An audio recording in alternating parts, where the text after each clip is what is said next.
N'est-ce pas?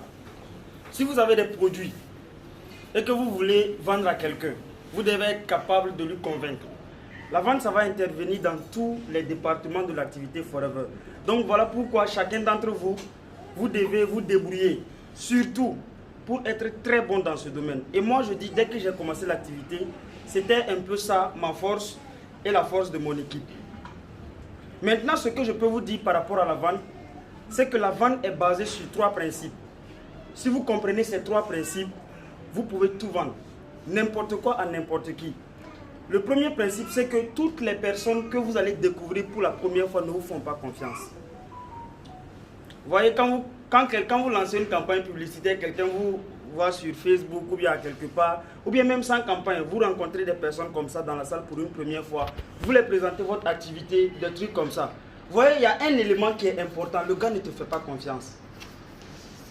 Donc voilà pourquoi vous devez trouver des méthodes, des stratégies pour amener les gens à vous faire confiance. Et la meilleure manière pour vous d'amener quelqu'un à vous faire confiance, c'est de lui donner de la valeur. Donc quand quelqu'un te contacte pour la première fois, s'il s'agit de produits, il faut que tu te concentres sur la valeur que tu es en train d'apporter à la personne. Peut-être pose-lui des questions pour savoir les symptômes qu'il ressent, depuis quand la maladie a commencé, comment il se ressent. Il faut que tu vives la maladie avec lui. Avant peut-être de lui parler du prix des produits, parce que ce n'est pas ça le plus important. Même si le produit coûte 1 million, le gars il va acheter. La preuve, vous voyez, le bidon jaune coûte 20 000 francs. Au Burkina ici, le SMIC c'est 40 000. Ça veut dire que 2 bidons jaunes, c'est le SMIC. Alors que le produit marche très bien. Vous voyez que ce n'est pas une question de prix. Mais les gens veulent acheter des produits avec les personnes en qui ils ont confiance. Et les gens auront confiance en vous si vous prenez le temps de leur apporter de la valeur. Si c'est une présentation, peut-être de business, ce qui va faire en sorte que la personne va venir dans votre équipe, c'est la valeur que vous allez lui apporter. La personne, forever, même si vous lui faites une présentation 1000 fois, la personne va voir, mais qu'est-ce que je gagne lorsque je suis avec toi? Quelle est la valeur que tu m'as apportée? Donc prenez beaucoup plus de temps à apporter de la valeur aux gens avant de leur proposer votre produit. C'est le plus important. Le deuxième élément, les gens n'ont peut-être pas confiance en vos produits. Ça veut dire que quand vous venez parler de votre produit à quelqu'un, étant donné que la personne n'a pas encore testé, la personne n'est pas trop sûre que le produit que tu essaies de lui vendre va lui permettre de résoudre son problème.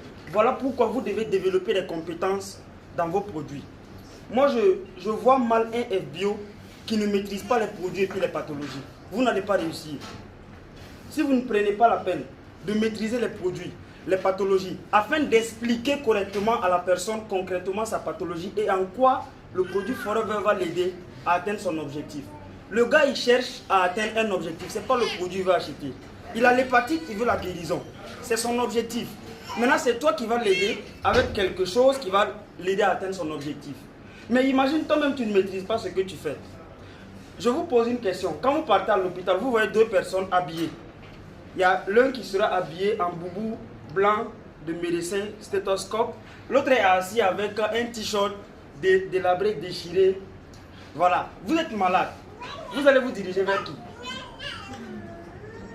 Hein? Celui qui a un boubou blanc, stéthoscope.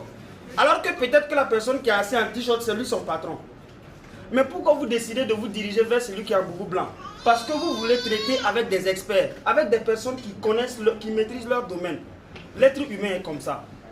Donc, ne faites pas aux autres ce que vous ne voulez pas qu'on vous fasse. Prenez le temps de développer des expertises dans vos produits et maîtrisez très bien le business de Forever. De sorte à ce que quand vous expliquez à quelqu'un, le gars il se rend compte que vraiment il maîtrise ce qu'il fait. C'est l'une des qualités des leaders.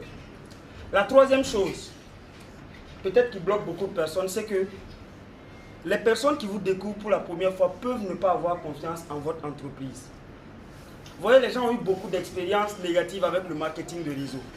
Souvent, quand tu parles à quelqu'un, il te réfère à Cunect ou bien à un autre MLM qui a échoué.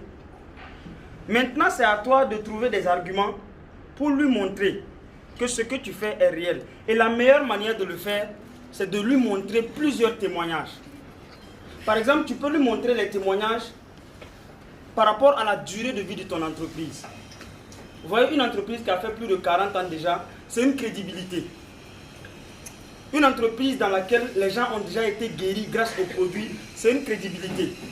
Si tu arrives à générer des chiffres, par exemple, tu gagnes de l'argent, tu es un manager comme nous, il faut lui montrer les chiffres. C'est une crédibilité. Ça permet de montrer que ce que tu fais, c'est du vrai. Généralement, ce sont les 3 choses qui font en sorte que les gens n'arrivent pas à vendre ou à recruter. Donc, essayez de développer ces 3 points et je suis sûr que ça va vous aider. Merci beaucoup.